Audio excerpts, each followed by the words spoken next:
Hello, my fellow modeling and tabletop gaming enthusiasts, and welcome to the Mediocre Modeler Show. This week, we're going to get back to our Marine Corsair project. Now that it is all assembled, minus rockets and bombs. I still haven't found rockets for it yet, but eventually we'll get there. So, let's head on down. We'll talk a little bit about what's going on with this, so far this step in the project, and we'll have a look. Here we are. So, the Corsair has been built. Minus one or two things, actually, now that I look at it. I think I'm actually missing the radio aerial up here. That's easy enough fix. So all of the seams are as cleaned up as I'm going to make them. We'll see once I get primer on. Take a look at the underside as well, and you may notice a bit of a color discrepancy on some parts here. So these flaps are actually aftermarket, because trying to convert the kit flaps to fit in the up position was going to be a larger task than I felt like undertaking, because they come modeled to really only fit one way.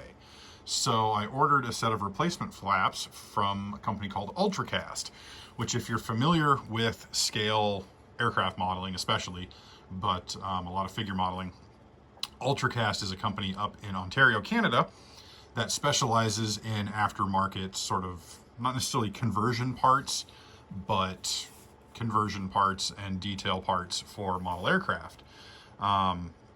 They have been around for a very long time. I mean, I ordered my first sets from them probably 15 years ago. You know, replacement seats, tires, a really cool conversion set to turn one of the old Accurate Miniatures Allison engine Mustangs into a Mustang Mark I, a British Mustang, sort of the original production variant of the Mustang that had 3 303 machine guns in the wings, as well as 2 machine guns in the chin.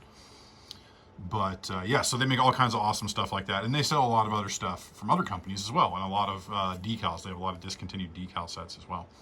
So I ordered these flaps, which fit pretty darn well.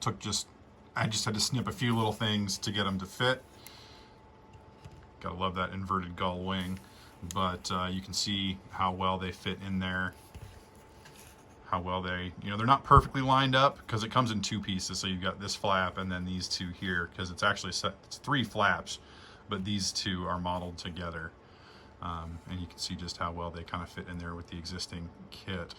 I did get one other thing, which is some exhausts for the kit. I think these are in a Ziploc, so we can take a look and see, because the kit parts don't quite fill this whole hole here where they're supposed to fit. So these ones are a bit larger, so they'll fit right in there and look pretty good. So, but we'll add those later so we can paint them separately, so we can also do the weathering, because not having these in there would make this a lot easier to weather those spots specifically. So yeah, quick little update on where we're at with the Tamiya F4U-1A Corsair project. So everything is built, and now it's time to start painting, the fun part. So what I'm going to have to do before that is obviously mask the canopy. I could buy some canopy masks, and I haven't ruled that out yet, because some of the pre-cut mask sets from like Edward make it a lot easier than just putting masking tape on and so on and so forth, which isn't that difficult, but it's kind of nice having the pre-cut one so you don't have to, mess it up. So I'll mask this off, and then I'm actually going to paint it, before I prime, I'm going to paint the canopy and the windscreen zinc chromate green, so it looks like it has that primer color underneath, because you'll be able to see through it and see the other side of it. This window here, I'm just going to paint that green, because on the 1As and forward, this had pretty much been deleted. So I'm just going to paint that green so it looks like the floor, and then we'll prime it black, do panel highlight with white, and then get started on our 3-tone scheme. And for that, I'm going to be using some Ammo by MIG paints. So that should be pretty interesting.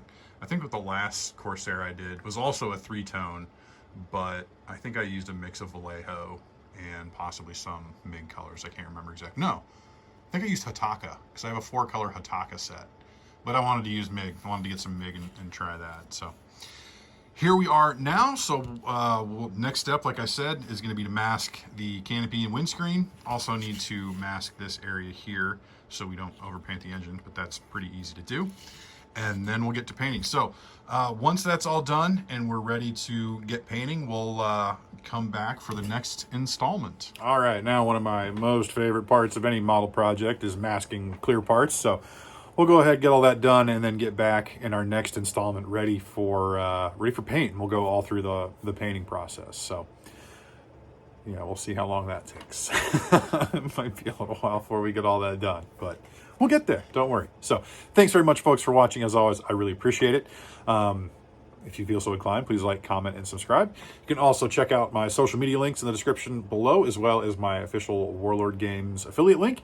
Every click of that link helps out the channel, and any purchases you make from Warlord Games using that link help even more.